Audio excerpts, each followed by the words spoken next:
દુનિયાના સૌથી ધનાઢ્ય ભારતીય ક્રિકેટ કંટ્રોલ બોર્ડના અધ્યક્ષ તરીકે બિનહરીફ ચૂંટાતા એન શ્રીનિવાસન. યુપીએ સરકાર ઘણા મોરચે નિષ્ફળ રહી હોવાનો નરેન્દ્ર મોદીનો આક્ષેપ. દિલ્હીમાં વિકાસ રેલીને સંબોધન. આજે વિશ્વ હૃદય દિવસ. અમદાવાદ સહિત દેશભરમાં યોજાયા જનજાગૃતિ કાર્યક્રમો. જોઈએ સમાચાર વિગતવાર. પ્રધાનમંત્રી ડોક્ટર મનમોહન સિંહ આજે પાકિસ્તાનના પ્રધાનમંત્રી નવાઝ શરીફને સાથે મુલાકાત કરશે. આ મુલાકાત મેનેજમેન્ટ એગ્રીકલ્ચરલ એસોસિએશન દ્વારા કૃષિ ક્ષેત્રે ક્રાંતિકારી વિકાસ કરવાના ઉદ્દેશથી ગાંધીનગર ખાતે એક કાર્યશિબિર યોજવામાં આવી હતી. આજના સમયમાં ઉદ્યોગ, બેંક, કાયદો અને વ્યવસ્થા જેવા દરેક ક્ષેત્રે ઉપયોગમાં લેવાની આયોજનબદ્ધ પ્રણાલી જેવી જ કાર્યપ્રણાલી કૃષિ ક્ષેત્ર માટે વિકસાવવાની તાતી જરૂર છે.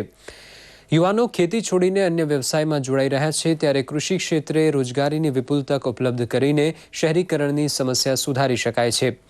આ કાર્યશિબિરમાં લેવાયેલા નિર્ણય મુજબ પંચમહાલ, દાહોદ અને આણંદ જિલ્લાના 25 ગામોના ખેડૂતોને વૈજ્ઞાનિક ઢબે માર્ગદર્શન આપી સમૂહ ખેતી શરૂ કરવા પ્રોત્સાહિત કરાશે.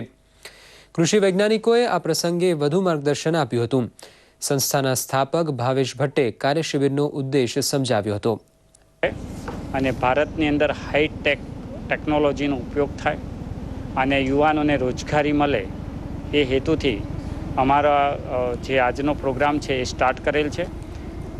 ગુજરાતના સ્ટાર્ટિંગના 3 જિલ્લાઓ અમે લીધા છે, જેના અંદર 50 પંચાયતોનું સિલેક્શન કરેલું છે, જેમાં 2 જણને અમે એપોઇન્ટમેન્ટ આપવાના છીએ.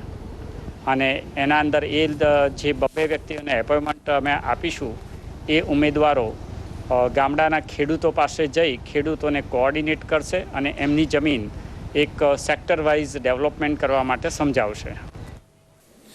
અને અંતમાં મુખ્ય સમાચાર ફરી એકવાર.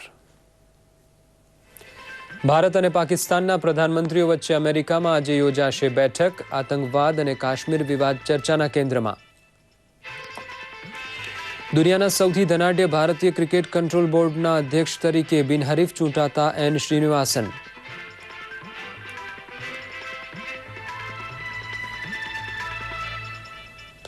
યુપીએ સરકાર ઘણા મોરચે નિષ્ફળ રહી હોવાનો નરેન્દ્ર મોદીનો આક્ષેપ. દિલ્હીમાં વિકાસ રેલીને સંબોધન. આજે વિશ્વ હૃદય દિવસ. અમદાવાદ સહિત દેશભરમાં યોજાયા જનજાગૃતિ કાર્યક્રમો. તો આ સાથે જ આ સમાચાર બુલેટિન અહીં સમાપ્ત કરીએ છીએ. નમસ્કાર.